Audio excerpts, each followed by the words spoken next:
Good evening, folks, and welcome to another edition of Ice Wolves Insider. And it's Liam Brennan, the hat-trick goal, wins the Credit Union Cup for the LaGrange Ice Wolves. Well, on tonight's program, we'll be chatting with Ice Wolves players Travis Egham and Nick Keller, as well as Ice Wolves assistant coach Gavin Holcomb. And then later on in the program, in our usual From the Stand segment, we'll be talking with Ice Wolves followers Terry Hillary, Scott Boys, and Darwin Roy. Should be a great program. We'll see you right back.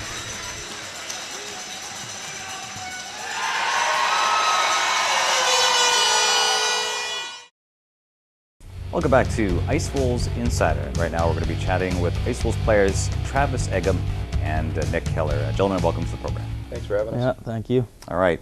So yeah, pretty successful week. Obviously you guys are on a 2-game winning streak there after the wins over Flin Flon rather than Weyburn.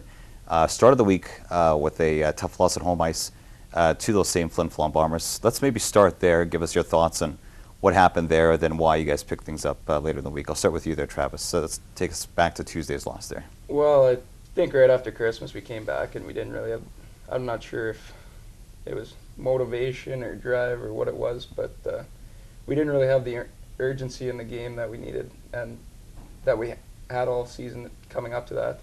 I really think that the loss against Flin Flon kind of proved that we need to work and be throwing our weight around to have any success in this league, and any team can beat any other team on any night. So I kind of think that they took it to us. We, other than the second period, we really didn't have control that much, and then we just couldn't get pucks past their goaltender there in the second. So yeah, and judging by the celebration after the game, they were approaching it like the Game 7 of the Stanley Cup Final there. But yeah, put a little fire in our belly, Yeah. I think, after that. yeah, so let's talk about maybe before we get to the Weyburn game, let's talk about the rematch at the Whitney Forum. Obviously, you guys very successful 5-1 victors. What went right for you guys in that game?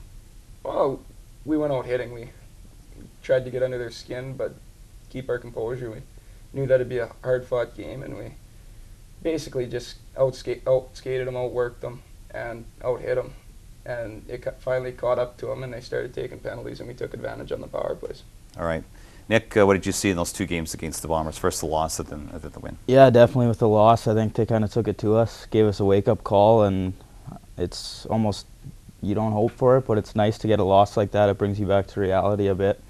And like you said, after them celebrating like that, I think the guys really were ready to go for the next game, and we did take it to them, and we're lucky to capitalize on the power play when we did, and yeah, it was a good game. Yeah. Nick, obviously you haven't been here all season, but I'm just curious, I'll get both your thoughts on this. Why is it you think that the road team has won all these games in the series against the Bombers? You obviously can't speak for early in the season, Nick, but what do you think is going on there? Yeah, the past 2 games that I've been here for, I don't know exactly, actually. I don't think you can really pinpoint it on one thing. It's just something that happens, I guess, when one of those games that things are going right for you on the road, and guys just build each other up more than worry about the crowd. Here it's a fun place to play, the Whitney Forum. So yeah, definitely. It gets loud in there, and especially a game like that with lots of penalties and the odd cheap hit and that. So the place gets loud, so guys are ready to go. yeah, we're going to revisit that cheapness a little bit later on there. Travis, what do you think is going on with this series against the Bombers, that the road team winning all the time? I think it's just the road team comes in and is looking for a greasy win, where when you're at home, you try and impress the fans a bit to try and put them in their seats. And I think the road team is definitely outworking the home team. That's one of the big things in this league, outwork the other team every night. So I think that's the reason. But Yeah.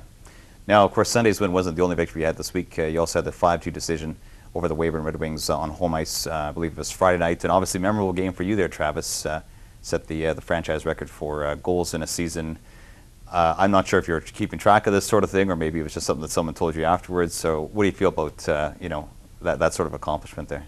well, it's definitely an accomplishment. That's something I'm going to remember the rest of my life. And I really didn't know until they mentioned it after this third period, start of the third period, when they said my goal, and it kind of just hit me, and it was like I didn't even think about it, because there's one guy here that had 99 points that one year, and I assumed that he had close to 50, and I wasn't close to him yet, so I didn't really hit me until they said it, and then I guess it's sort of sunk in, not yet completely, but Mhm. it's definitely an accomplishment, and I'm proud of myself for it. But Now, the wins on Friday and Saturday, really your entire line were going great guns. You guys had a ton of points both games. And this is without Doug Lindesmith, obviously a great player, but Reece Dino has stepped in and done really well in this line. Maybe talk about his play. he definitely has.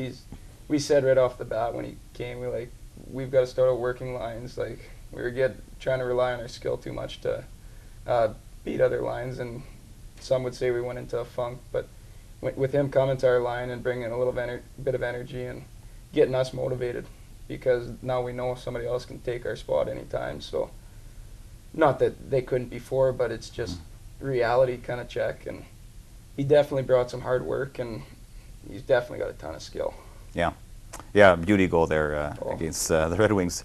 Nick, let's talk about the line that you're on. You find yourself in line with, most of the time, I guess it's Nolan Schuschott and Taylor Pillar. Yep. Seems to be like basically you guys have a kind of a lunch pail identity on that line. Maybe talk about what you guys bring to the team. Yeah, definitely. I think that we like to get some energy for the rest of the guys in the team, and we're put in a position sometimes to shut down the top line of the other teams, so we really pride ourselves in that. And it's basically all three of us are a lot of the same style. We just get out there and try to work hard and grease them in. And we've been working well together. It's great from the bat. It's clicked well, and we haven't been scoring as much as we hope so, but we haven't been letting them score either at the same time. So I feel like we've been doing pretty good together. Yeah, I'm not sure if fans realize this, but you're basically close to a point-a-game player with the Broncos. Do you feel that your role has changed slightly on this team? Yeah, maybe a little bit, just because there's so many skilled guys on this roster, and everybody's got their own role. Hopefully I can contribute offensively in that, but I'm just happy to be here on a winning team and happy to be on a line with two guys like that where we can shut down the top line on these other teams, and just the more we win, the more fun we have with it. So. Yeah. All right, just finally, before we wrap things up here, guys, Travis, maybe I'll direct this question to you. In the games versus the Bombers, we saw in both games Marc-Andre Carré take a knee. And it seemed that a lot of the teams recently have been really taking healthy runs. Guys on your line in particular, just maybe your reaction to what's going on, and I guess what do you guys have to do as a team in terms of walking that fine line of not being undisciplined in terms of response, but at the same time protecting the guys on your team?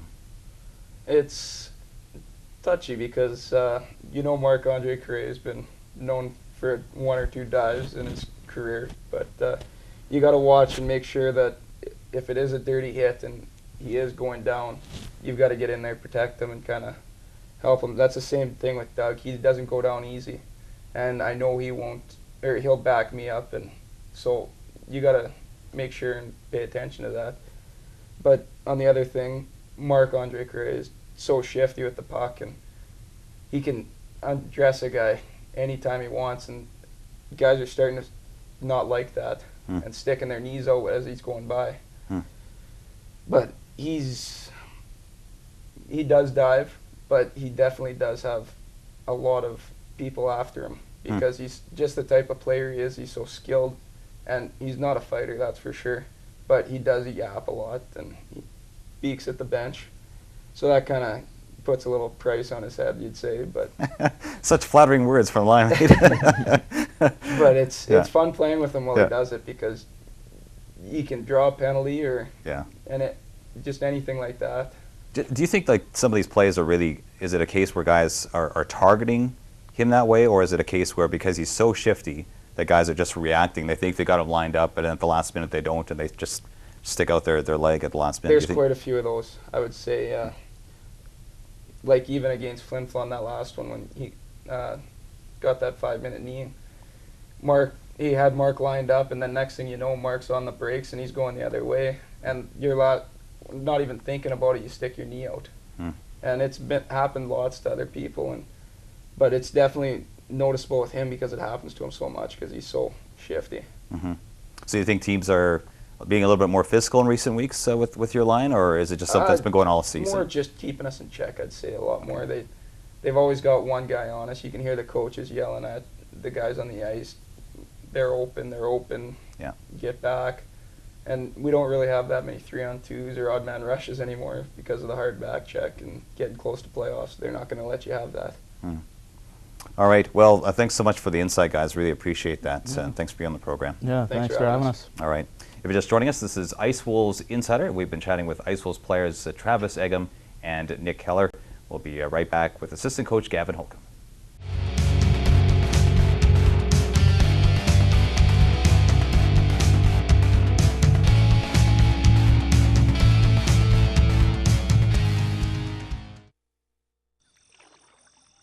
Wetlands improve water quality and quantity and provide recreational opportunities, but they're disappearing fast.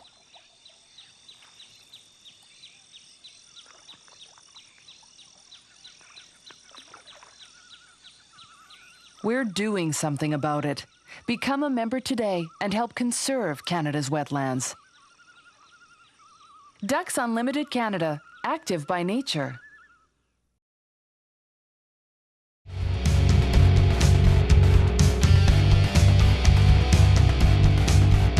Welcome back to Ice Wolves Insider. We're joined now by Ice Wolves assistant coach Gavin Holcomb. Gavin, welcome to the program. Thanks for having me. Yeah.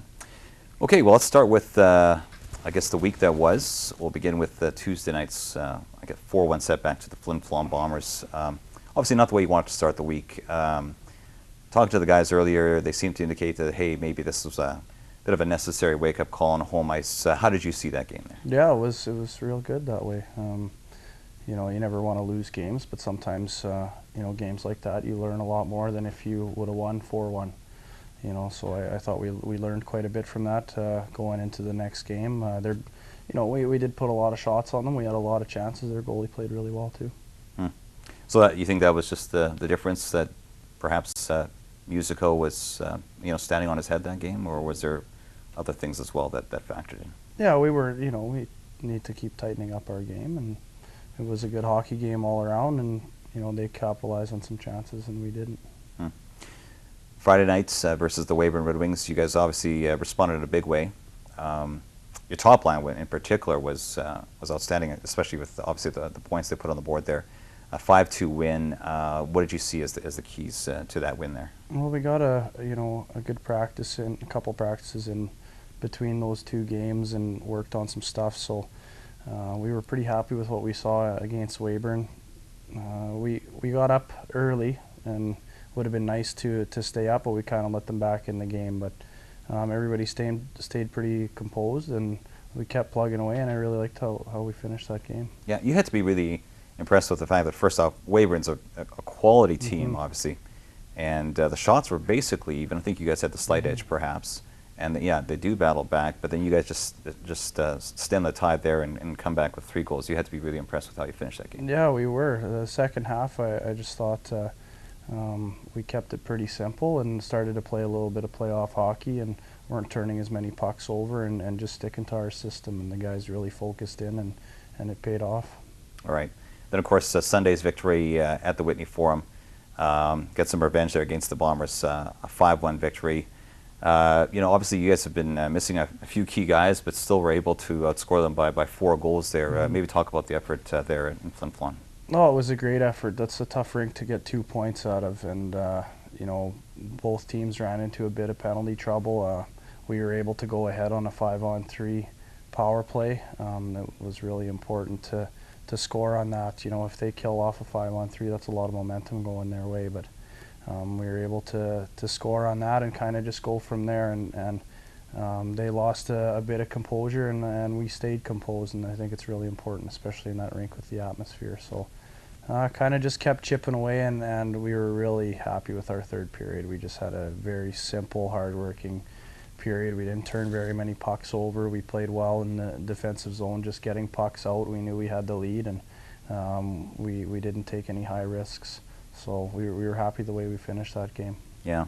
It seemed that in that game, especially when it was getting out of control as far as the scoreboard was concerned, that the team really, the Bombers rather, seemed to really go after guys like Marc-Andre Correa and so forth. Obviously the game was out of reach. Is that a concern when you go into that environment that, hey, we might face these guys in the playoffs, this game is lost, they're probably going to finish somewhere between 3rd and 5th, and they're taking healthy runs at some of our top guys. Like, how do you respond as a coaching staff to that sort of situation? Does that concern you, or?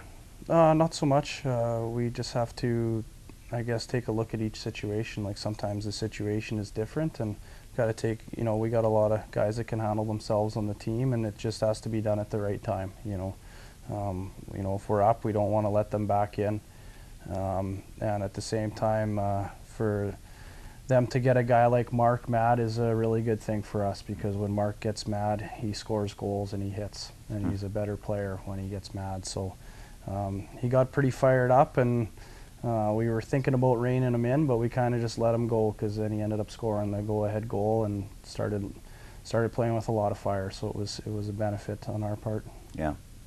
You also, over the last week, got a really good look at Reese Dino and what he could do on the top line. Maybe just talk about his play. Well, we've had Reese on the top line quite a bit all year in practice, and Bobby throws him up there once in a while if a guy needs a rest that was out too long on the top line. So he's familiar with playing with those guys, but he's got a lot of skill, and he's a good player. He's started to really buy into the game plan early in the year. He was just, kind of still had some midget habits, I guess you could say. But in the last 4 or 5 games, he's really started to buy in. He's chipping pucks. He's not turning pucks over as much as he was, and he's playing physical. And when he's doing that, he's going to be successful no matter who he's with. But he definitely fits in with those top guys. Mm-hmm. Let's maybe get caught up on the personnel situation. Obviously, you've had a few guys sit out recently, some key guys, just to get some rest. Mm-hmm. I don't think it's any secret that there was a scary incident involving Justin Ducharme in recent weeks there. Some people wondering, could this possibly be his season? I'm not sure if you know the specifics about how long he might be out, but are we going to see him back later this year, do you think? Yeah, I think he's just going to miss a couple of weeks here. He had a bit of a strain in his leg, and he's going to need a little bit of rest, but we do expect to see him back. All right. Well, Gavin, thanks for being on the show tonight. Thank you. All right. This is Ice Wolves Insider. If you've just been joining us, and we've been talking with Ice Wolves assistant coach Gavin Holcomb. We'll be right back with From the Stands.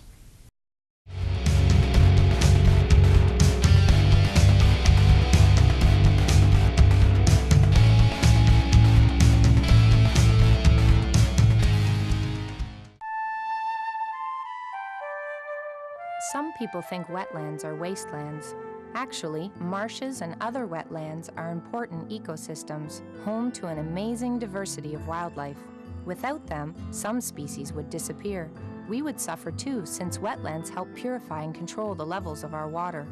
Many of these fragile areas are being lost to development, so let's do what we can to protect wetlands. To learn more, visit hww.ca.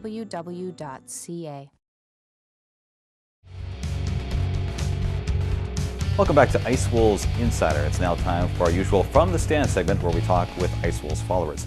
And on tonight's program, we'll be chatting with Terry Hillary, Scott Boys, and Darwin Roy. And gentlemen, welcome to the program. Thanks, Cal. Thanks, Kelly.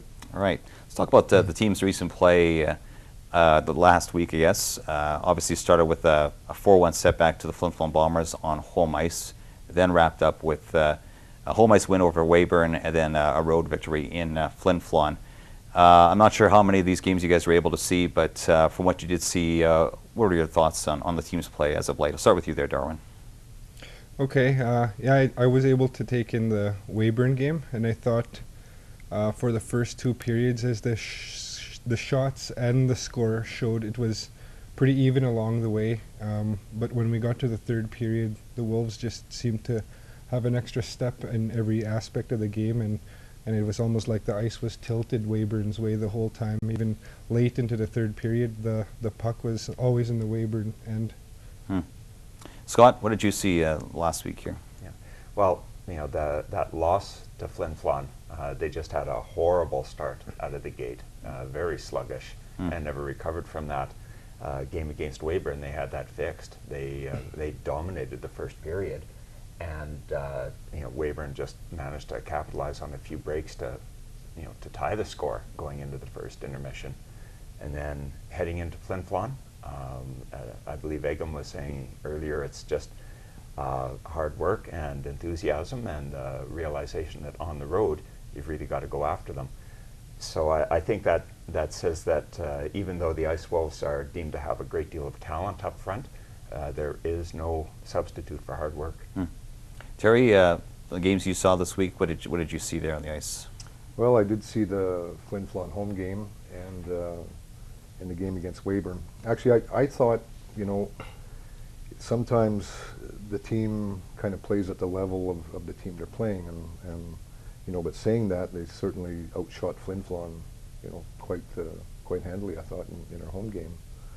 And Flin Flon did get off to that quick start and some lucky bounces, and our guys didn't recover. However, with Weyburn, you know, I think the boys elevated the game, and they, you know, knew they had to come out hard and did it. And I think, you know, when they went to Flin Flon, they didn't go see the game, but I listened to it on the radio, and it sure sounded like, you know, again, they knew they had to have an elevated game to win, and that's what they did.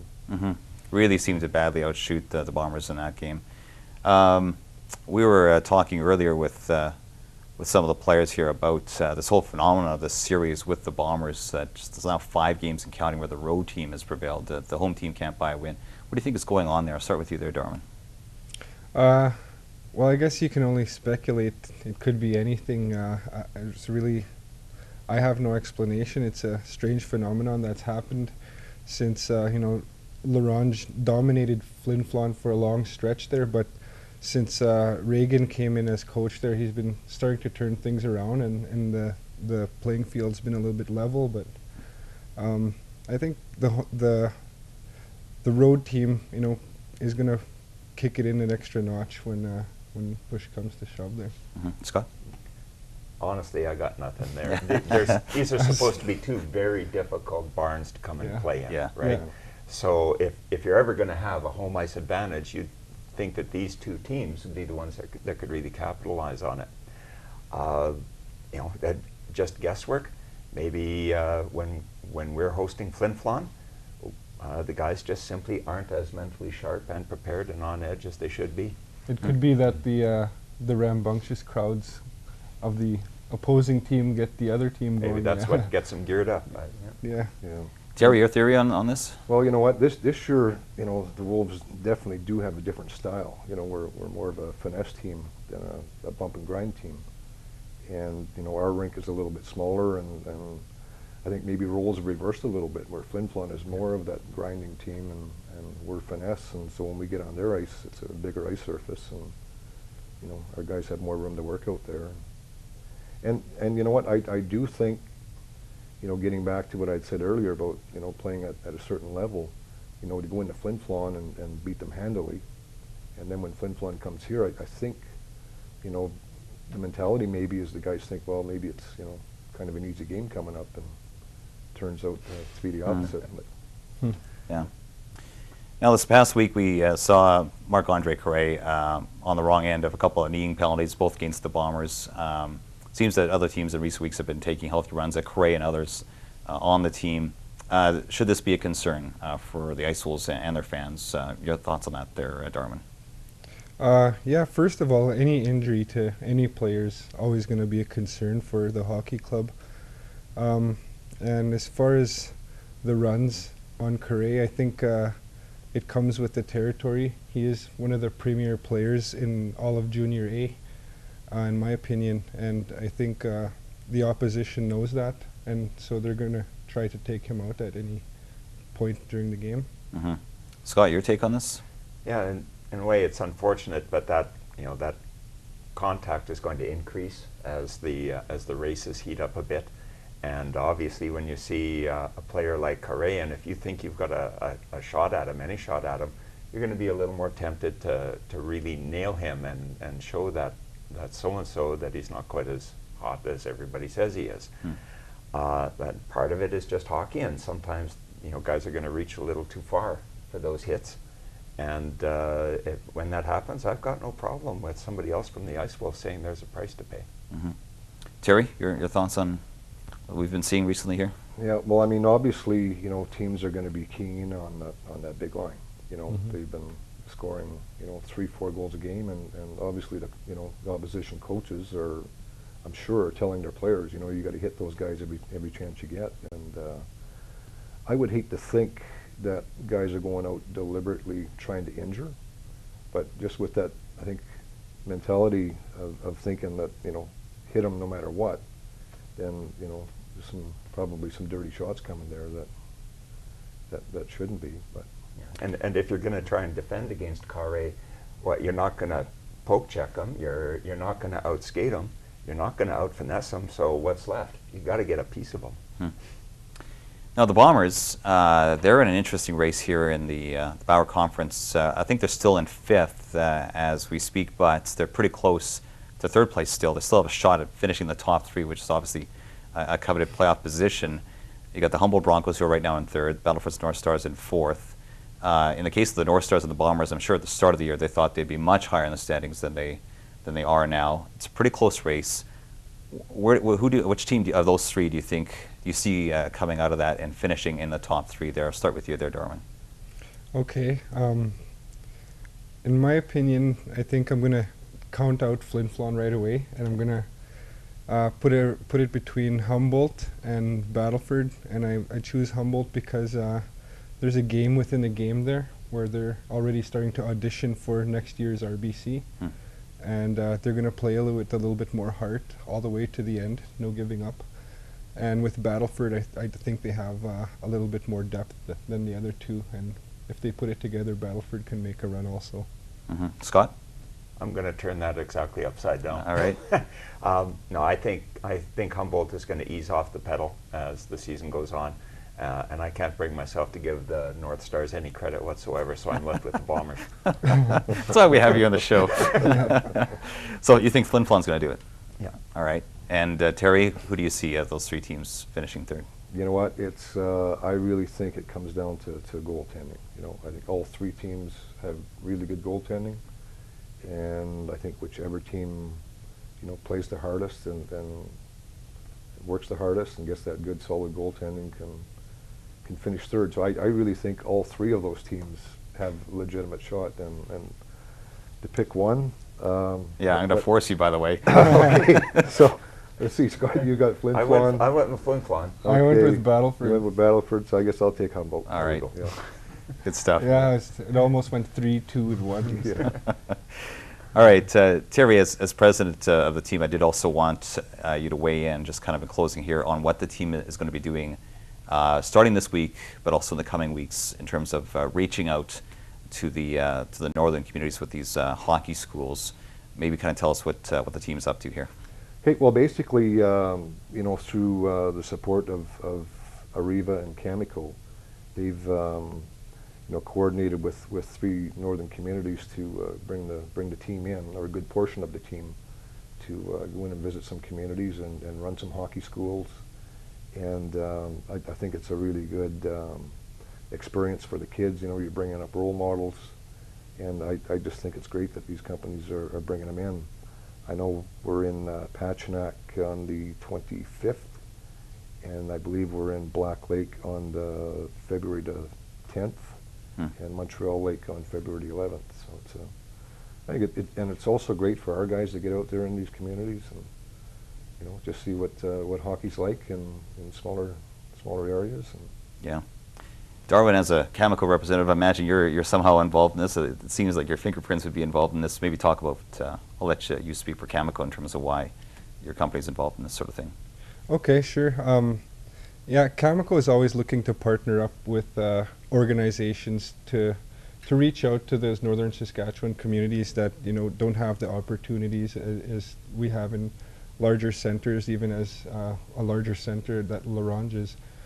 And so when the opportunity arose to partner with the Ice Wolves, we took advantage of it. I mean, hockey is big in any northern community that you go into, and you know, anything that is going to improve the quality of life in those northern communities, Cameco is always willing to be a part of the initiatives. Yeah, should be quite a bit of interest. Obviously, the defending champs, their first place this year. Yeah, I'll be traveling with them actually, so yeah. I'm going to get to have some fun with them too. Good stuff. Well, thanks guys, all 3 of you, for being on the program tonight. Thanks. Thank you. Thanks, All right. Well, if you're just joining us, this is Ice Wolves Insider, and this has been From the Stands. We'll be right back to wrap things up.